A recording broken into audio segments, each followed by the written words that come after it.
time up is Dr. B Peterson, a Canadian psychologist who I don't think needs an introduction. How well does the man, his philosophy, worldview and advice stack up with timeless principles?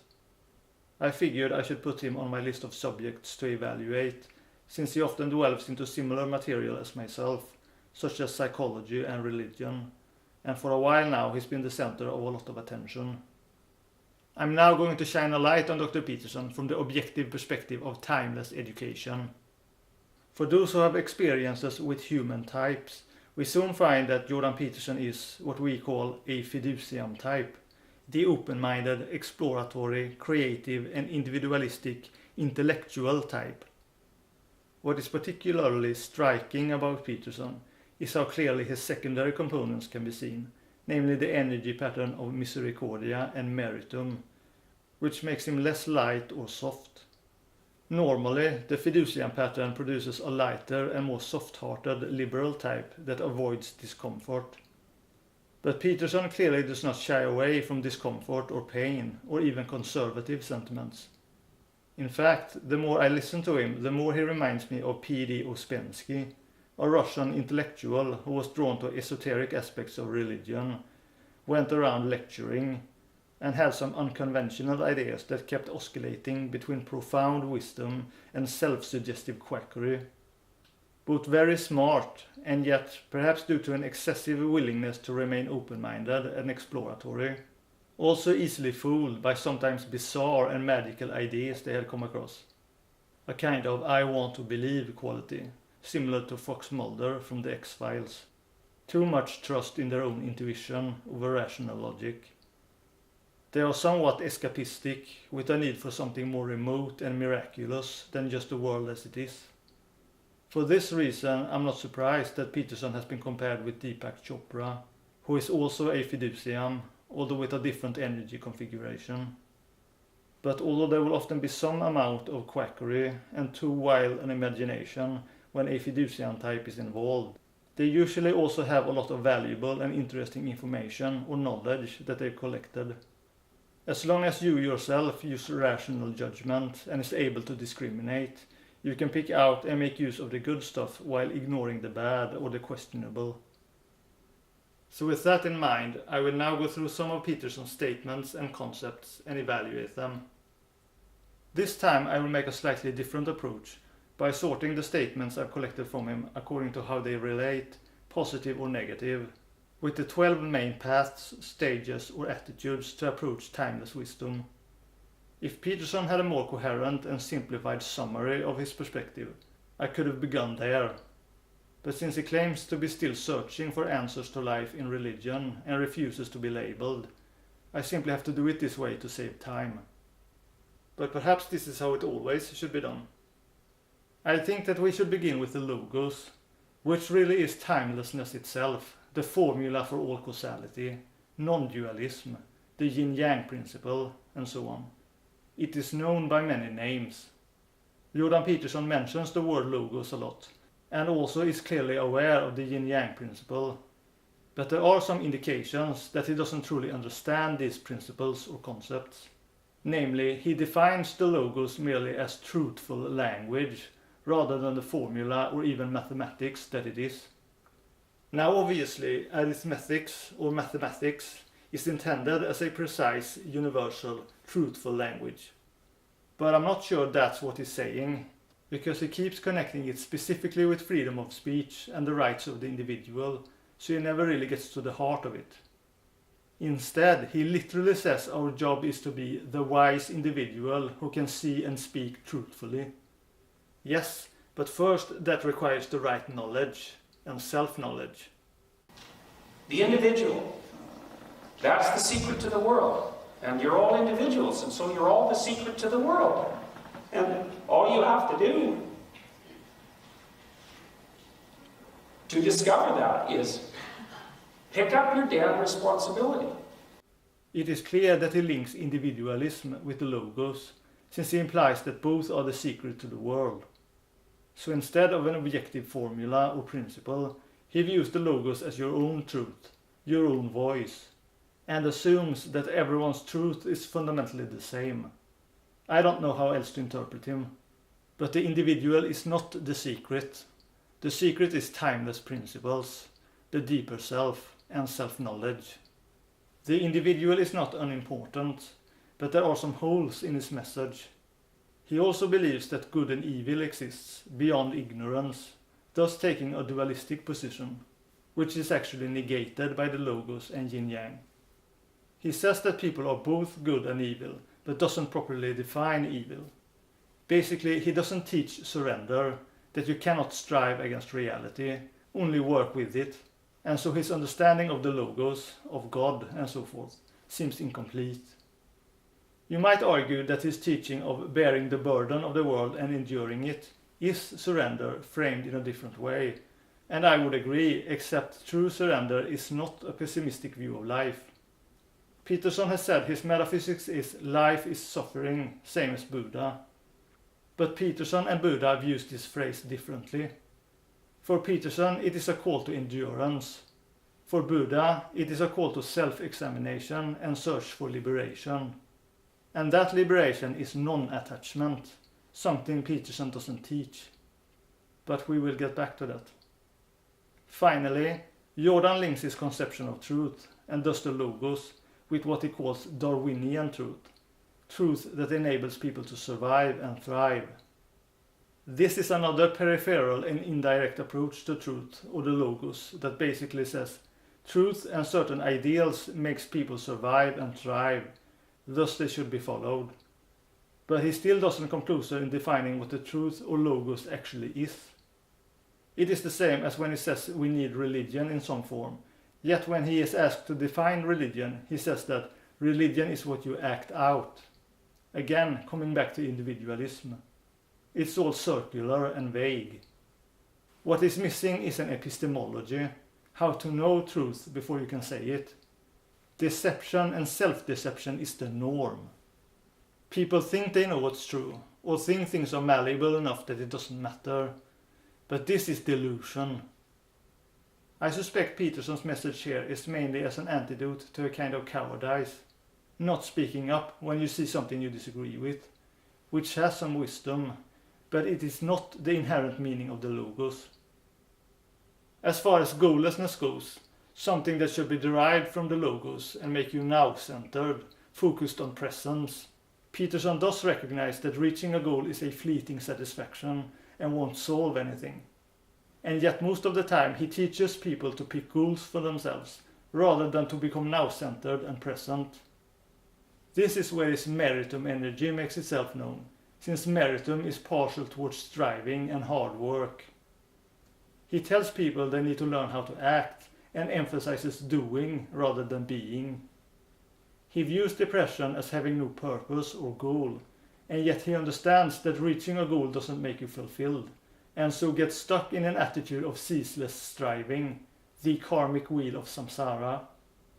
He doesn't understand that being, satisfaction and purpose are linked. Things that arise in nature are created to be what they are. That is their purpose and their goal.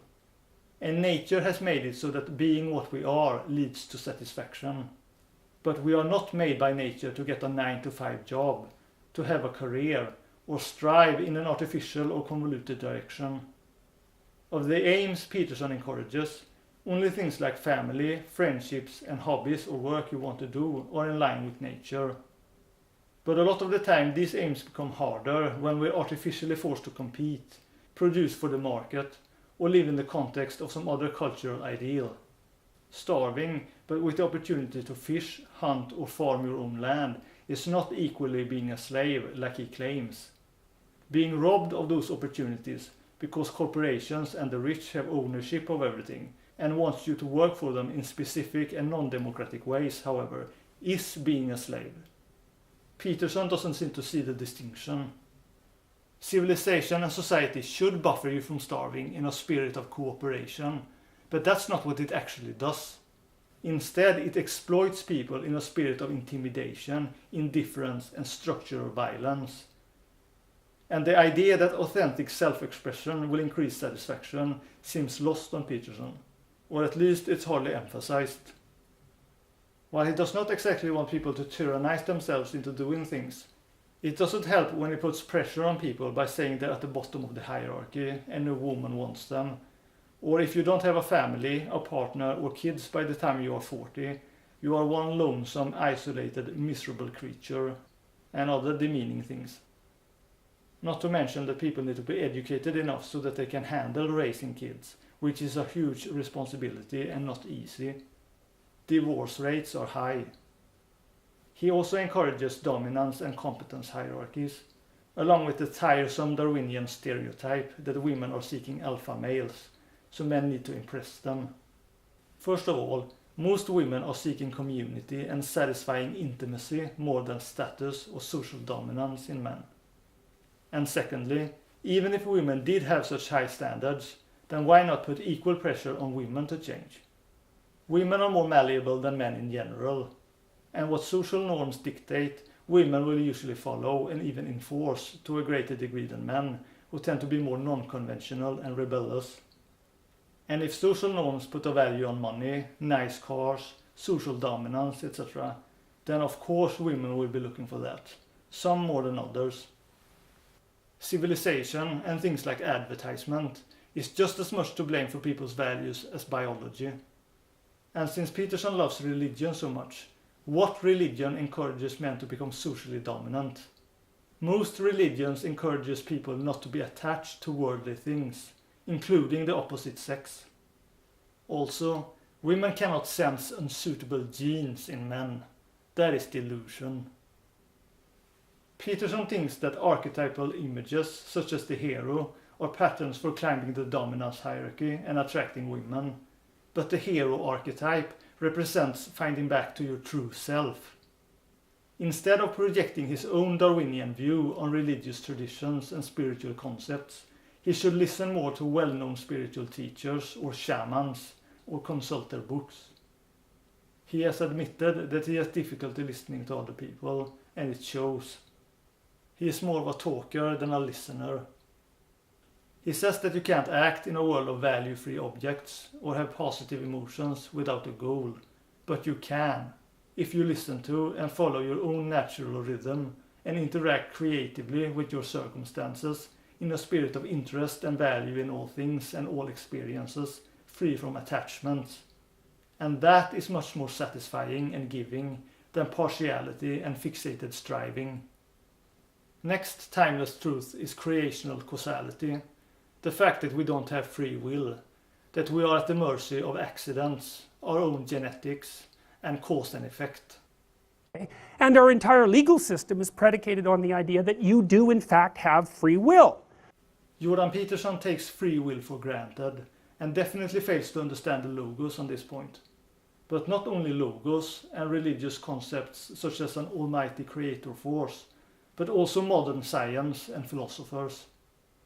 And because of this, he makes use of accusation and often blames things. And accuser is the origin of the word devil. So he does have the devil in him, if we use religious jargon. And since Dr. Peterson is into religious symbolism, I think it's fair to express it that way. The fact that we are not really the true cause of our own actions is the perfect remedy for things like undue admiration and the illusion of competence and social status. Originally, the spiritual concept of sacrifice meant to not take credit for one's achievements, but to give the credit for everything to natural law, or to karma, or to God, or to cause and effect, etc. Clearly, Peterson doesn't do this, and thus he both steals and encourages other people to steal the credit, which is breaking the 7th of the 10 commandments, properly understood. So he is trying to bring back God, and yet he breaks God's law because he thinks it is possible for people to do. But it isn't. It is only possible to be along for the ride. We move on to love, which does not seem to feature much in Peterson's teaching. He has never pointed out that there is such a thing as a hierarchy of love, or competence in relationships. And he does not even seem to regard love as a virtue worth mentioning, compared to things like competence and doing. I would definitely say he misses the value of love, including self-love.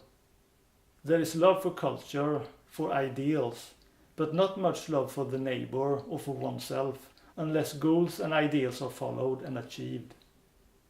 This is also the core of the patriarchal mindset. And since Peterson has questioned whether a patriarchy is real or just a boogeyman, I would like to point this out. When love of ideals wins out over love of others or love of oneself, it's patriarchy or a patriarchal mindset. So yes, there is a patriarchy, and Jordan Peterson is patriarchal. And I do find that feminists are right to find him problematic. But I don't think they have properly identified the problem yet. Even feminists haven't defined the essence of what patriarchy actually is. And many so-called feminists are also patriarchal, unfortunately. The most dangerous aspect of real patriarchy is the fact that it is unconscious. On the other hand, if we look at confrontation, Dr. Peterson does well on that point. What is possibly missing here is proper respect for people's pathologies and unhealthy manifestations. He is missing a vital component in the importance of self-expression on the path to self-discovery and health. He also gets points for valuing even the painful aspects of life. He understands that feeling good all the time or striving just for happiness will not provide you with a sense of substance. And for a Fadeev type, this is pretty exceptional.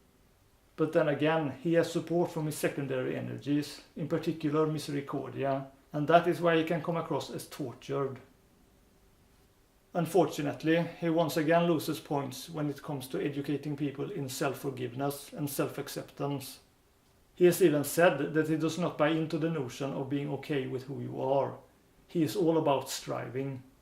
He doesn't understand that self-contempt and self-hatred are behind most pathological expressions, and that striving for improvement does not ever fully remedy this. Not unless said self-improvement primarily involves becoming at peace with who and what you are, your basic nature. Otherwise, people will always know that it is not really me, I or others like. It is the acquisition, the achievements, not the natural me.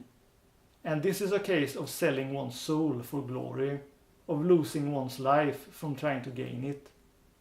Real life lies in awareness and receptivity, and all that is lost in the pursuit of creating one's own program. Yet Peterson says, build who you want to be and specify goals. And he mostly says that pathological people have hate for people, for God, or for being itself. No mention of self-hatred. And if he has mentioned or implied self-hatred, he still hasn't emphasized it enough. He says that without discipline you'll be completely useless, which betrays that he does not trust human nature. But nature is not the chaos that he says it is. In nature there is always an inherent order to things, like the ecosystem. It is civilization that creates an artificial chaos out of natural order. And define useless, playing video games. Isn't that a product of civilization and the market? If you are at the top of the game development hierarchy, you'd want people to play your games, right? This civilization has made it possible for people to play video games, to not have anything meaningful to do. And now you want to demonize people for it, demonize human nature. Personally, I value a person I can play video games with over a person who doesn't even have time to see me because they're fixated on having a successful career. Because one's nature is never inherently useless. It's all about learning to know what you are suited for, and that decent people will be glad just to have you around, regardless of your position in a hierarchy. That in the end, when we are on our deathbed, it is relationships and the time spent with people we liked that we are going to value and miss the most. And I would also say that it is not discipline that people need, but awareness. What fundamentally motivates people in Peterson's own future authoring program is not discipline, but increased awareness of what they want or want to avoid. Knowledge and awareness is always the central key. Peterson is correct that people devalue what's in front of them. So he scores somewhat better when it comes to appreciating the accessible and ordinary. And when it comes to questioning cultural assumptions, he definitely meets a lot of the criteria. Of course, I'd argue that he often questions the wrong kind of cultural assumptions. But that doesn't take away from the fact that he is very independent in his thinking, and that is a virtue. He is also open to things like psychedelics that have the ability to turn your view of the world on its head. This is where his fiduciamic, exploratory tendencies definitely shine through. Also, when it comes to focus on self-knowledge and openness to learning in general, he does well. He has even constructed his own philosophical system of sorts, but it does not completely hit the target. In fact, the complexity and often unnecessary academic jargon is classic consciousness level 4 stuff. And because he doesn't invite people to be themselves, at least not to the degree that he should, his path and tools to self-knowledge has many flaws, and leaving out the inner witness makes it incomplete. It also makes it non-religious, despite the fact that he claims to value religion. So, as I've implied before, he misses the value of liberating naturalness, of receptivity and going with the flow, and non-attachment or impartial awareness as the highest virtue in self-realization is also missing. No mention of the higher self. And when he suggests that the state should lift the burden of your anger by punishing, even execute the criminal, he is no longer consistent with his mantra of dealing with your own house of emotions and impulses. He is against the death penalty mainly because he doesn't want to give the state that kind of power, but he's not against it on principle. And finally, he does not transmit timeless wisdom, because he still has things to learn. He should surrender and sacrifice his position as the teacher or lecturer and once more become the student, otherwise he will not progress. He is too much stuck in consciousness level 4, and even seems to favor his own ideas about religious texts over actually delving deeper into the esoteric discipline by consulting a wealth of material that already exists. Carl Jung is not enough. But, to his credit, he does update his worldview from time to time. When I first commented on Peterson after the Cathy Newman interview, I argued that his lobster analogy was flawed, because for lobsters there's only one hierarchy and it's fixed.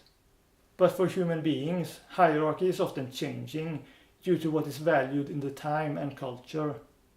Peterson recently said that he had updated his view on hierarchy to include that it is both inherent and a social construct. Based on this, we can conclude that I did not misunderstand him in my previous critique, and that I was, in a sense, ahead of him. And so I will say that when it comes to interpreting the concept of rescuing your father and facing your fears, I am ahead of him too, because he hasn't properly figured out yet what the real meaning is. The fear that you are nothing is the most important one to face, and that is your deeper self, the void. What he terms the strongest part of yourself, symbolized as the sleeping father nested inside the beast, is the higher self. The great ancestral figures nested within the catastrophes of life is simply the deeper self that you lost track of within your own chaotic psyche. The heroic ancestor to incorporate, who you could be, is not some successful guy that attracts women in society. Who you could be is who you already are, but you have forgotten, namely pure awareness. And the princess the hero rescues is not literally a woman. The princess that you rescue is your own heart.